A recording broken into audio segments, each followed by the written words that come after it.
Bienvenue dans cette nouvelle édition du 12-15 au sommaire. Création d'une commission chargée de rédiger une nouvelle constitution au Mali. Annonce faite par les autorités maliennes le 10 juin. Cette commission disposera de 2 mois pour accomplir cette tâche. La reprise économique du continent freinée par la conjoncture internationale défavorable.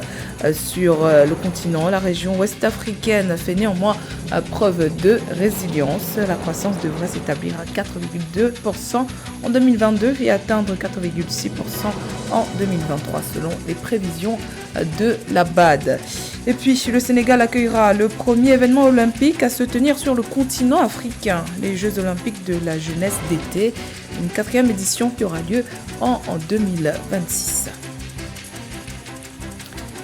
Mais tout d'abord, l'accord final du pré-dialogue tchadien entamé le 13 mars à Doha ne sera finalement pas signé ce lundi 13 juin. L'accord qui devrait permettre la participation des groupes rebelles au dialogue national inclusif pour la mise en place de nouvelles institutions connaît du retard. Les 3 groupes rebelles ont transmis leur projet d'accord au médiateur qui l'a transmis au gouvernement de N'Djamena. Le texte propose entre autres que les responsables des organes de transition ne soient pas candidats aux prochaines élections présidentielles. Ces derniers ont reçu les contre-propositions du gouvernement qui feront l'objet de négociations dans les jours à venir. Les pourparlers entre le gouvernement tchadien et les mouvements politico-militaires opposés à N'Djamena devraient se clôturer d'ici la fin de ce mois. Au Mali, la junte a récemment annoncé la création d'une commission chargée d'élaborer une nouvelle constitution. La durée de la mission n'excédera pas 2 mois, à l'issue desquels la commission de rédaction doit remettre au président de transition l'avant-projet de constitution. Composé d'un président, de 2 rapporteurs et d'experts, les membres de cette commission vont travailler sous l'autorité du président, le colonel Assimi Goïta. Samantha Sabero. Après une prorogation de 2 ans de la transition au Mali, la junte au pouvoir ambitionne d'élaborer une nouvelle constitution. En effet, le président de la transition malienne, le colonel Assimi Goïta, a signé dans la nuit du vendredi 10 au samedi 11 juin 2022 un décret portant sur la création de la commission de rédaction de la nouvelle loi fondamentale du Mali. Une nouvelle constitution, cela se comprend aisément en ce sens que tous les régimes successifs de l'ère démocratique du Mali ont tenté de réviser cette constitution du 25 février 92, mais n'ont pas réussi à le faire. Le régime sous Alpha Oumar Konaré, le régime sous Amadou Toumani Touré, le régime sous Ibrahim Boubacar Keïta, la transition sous Dioncounda Traoré, tous ces différents régimes successifs n'ont pas réussi à faire la révision de cette constitution du Mali. D'où, pendant les assises nationales de la refondation, le peuple s'est exprimé pour la mise en place d'une nouvelle constitution. Les membres de cette commission qui vont travailler pendant 2 mois sous l'autorité du président de la transition présenteront un avant-projet de loi et rendront une proposition de texte de loi dans les 2 prochains mois. Mais d'ores et déjà, en tenant compte de certaines recommandations phares des assises nationales de la refondation, on peut deviner des points qui vont être certainement pris en compte dans cet avant-projet. Je pense notamment au mécanisme de décision du président de la République en cas de forfaiture, l'instauration du scrutin proportionnel au niveau des législatives, la participation des Maliens établis à l'extérieur aux législatives et les dispositions notamment qui vont toucher la mise en place d'un organe indépendant de gestion des élections. Ce décret présidentiel rendu public 5 jours après l'annonce d'un nouveau délai de la transition de 24 mois intervient alors que la junte et la communauté économique des États de l'Afrique de l'Ouest, CEDEAO, sont toujours en discussion sur la durée de la transition. Crise sanitaire et sécuritaire, inflation aujourd'hui couplée du contre-coup du conflit russo-ukrainien. Les économies africaines se battent tant bien que mal pour maintenir le cap de la reprise. C'est le cas en Afrique de l'Ouest où certains pays comme le Bénin ont su faire preuve de résilience. Si la BAD entrevoit une croissance de 4,2% cette année dans l'espace CEDEAO, elle met en garde et n'exclut pas les nombreux défis qui pourraient fausser ce calcul. Amen. Les effets persistants de la pandémie mondiale et du récent conflit russo-ukrainien compromettent le rebond économique de la zone ouest africaine qui s'attend à une croissance de 4,2% en 2022 et 4,6% en 2023 contre 4,3% en 2021. Selon la Banque africaine de développement, certains pays, bien qu'éprouvés par la COVID-19, ont su faire preuve de résilience avec de bonnes perspectives. Le Bénin a bien résisté à la crise Covid. C'est l'un des pays qui a réussi à maintenir des taux de croissance de 3,8, 4%. Mais surtout, c'est un pays, on ne le dit pas souvent, qui, en plein cœur de la crise Covid, a quand même eu un rehaussement de sa note, de son rating par les agences internationales de rating. Et puis, c'est un pays qui, pour nous, pourrait, dès 2022-2023, revenir et dépasser des taux de croissance de 6-7%.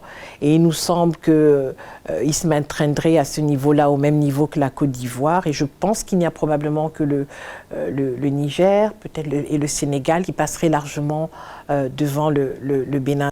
Marché inflationniste, perturbation des chaînes d'approvisionnement et choc climatique, mais aussi flambée des cours mondiaux des matières premières ont limité les perspectives de reprise économique des pays ouest africains. D'après la base, il est important d'impulser une croissance inclusive avec une transition énergétique juste, tout en misant sur le capital humain et la diversification économique. La région, l'Afrique de l'Ouest, regorge d'opportunités. Nous avons en Afrique de l'Ouest, parmi les plus grands producteurs de bauxite, c'est la Guinée, des producteurs d'or, c'est le Burkina Faso, c'est le Ghana. Nous avons en Afrique de l'Ouest les deux plus grands producteurs de cacao. Donc c'est vraiment une région qui est riche, qui regorge d'opportunités.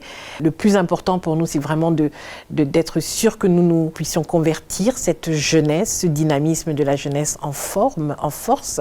Au-delà de la pandémie et des tensions géopolitiques existantes en Afrique de l'Ouest, pour réaliser les objectifs du développement durable, les dirigeants de cette zone devraient envisager une croissance solide, inclusive et durable. Cela part des mesures résolues visant, entre autres, à mieux faire valoir le secteur privé ainsi qu'à mettre un terme aux contraintes de changement climatique. Gestion du fonds Covid au Bénin. Un rapport de la Cour des comptes fait état de plusieurs irrégularités, dont des décaissements de fonds non justifiés s'élevant à plus de 300 milliards de francs CFA. Le ministre de l'économie a été invité à apporter des justifications concernant ces irrégularités. Reportage de notre correspondant Leftion.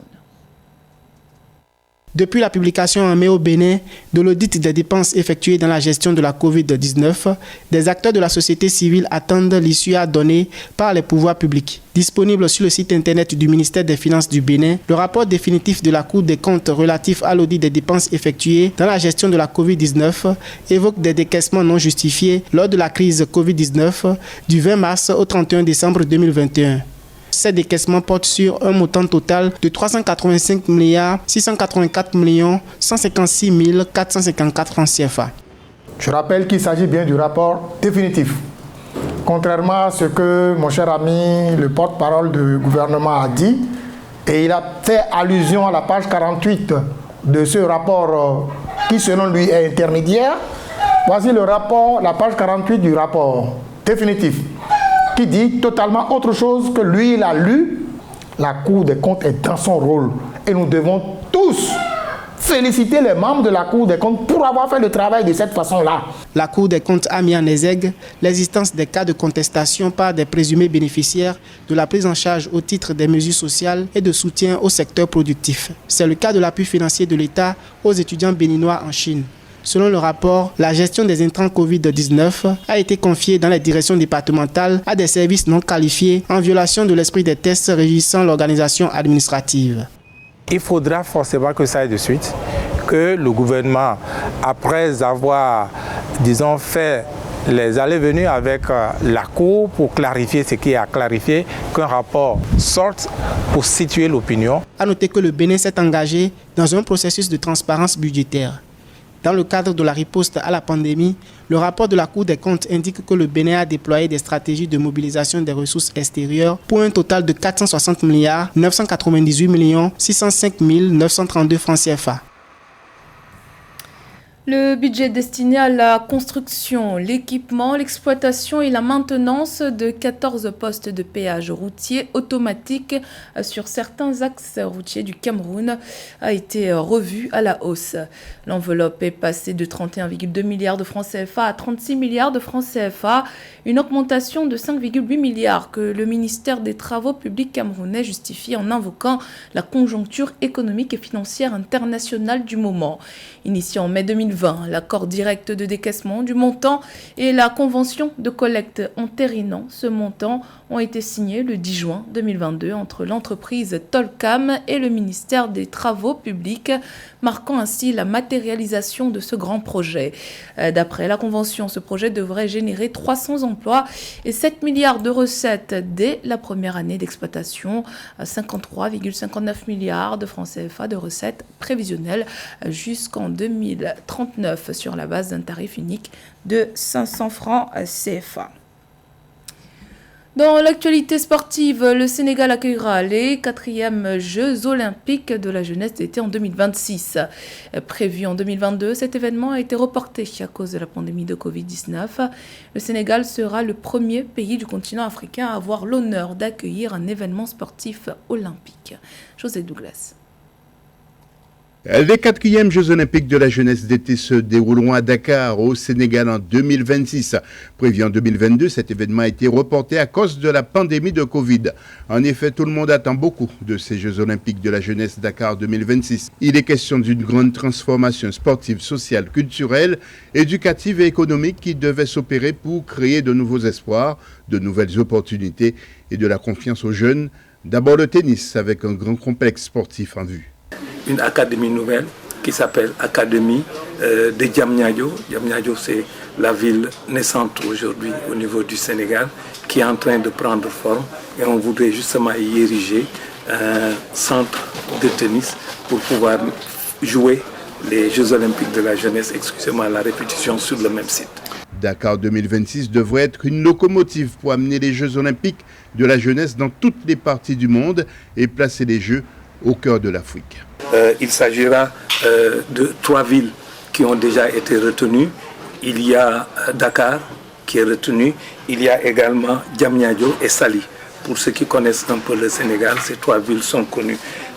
Il y aura 19 sites sur lesquels vont se dérouler les compétitions. Le Sénégal, un pays à fort potentiel sportif, la culture et la pratique du sport sont ancrés dans l'histoire et dans la population. 35 sports en même temps. On nous a ajouté sur les 28, 7 autres sports. Il y a le baseball à 5, il y a le breaking, il y a le karaté, il y a le skateboard, il y a l'escalade, mais nous avons également une autre, le wushu. C'est une discipline nouvelle qui est née, qui n'était pas au départ dans les disciplines choisies, mais que nous avons trouvé le moyen d'intégrer. Ce sera la première fois. C'est lors de la 136e session du CIO, le 17 juillet 2020, que le Sénégal et le Comité international olympique CIO ont convenu de reporter les Jeux olympiques de la jeunesse de Dakar de 2022 à 2026. Ce sera juste après les Jeux de 2024 à Paris. Cet événement sera très attendu au Sénégal pour une grande première. Toujours dans l'actualité sportive, ce dimanche 12 juin, Gazelle El Mala Sporting Club a fait son entrée sur la bourse du Caire, devenant ainsi le premier club de football à rejoindre le marché boursier égyptien. L'offre publique de vente qui a été pilotée par la société de bourse locale Prime Capital permettra de porter le capital du club égyptien de 98 millions de livres égyptiennes à 200 millions de livres grâce à l'émission de 98 000 actions nouvelles au prix unitaire de 1,02 livres. La période de souscription est ouverte aux personnes physiques et morales égyptiennes jusqu'au 1er juillet prochain. La souscription minimale est de 1000 actions et la souscription maximale est de 2 millions d'actions. C'était le journal de la rédaction. Merci pour votre fidélité.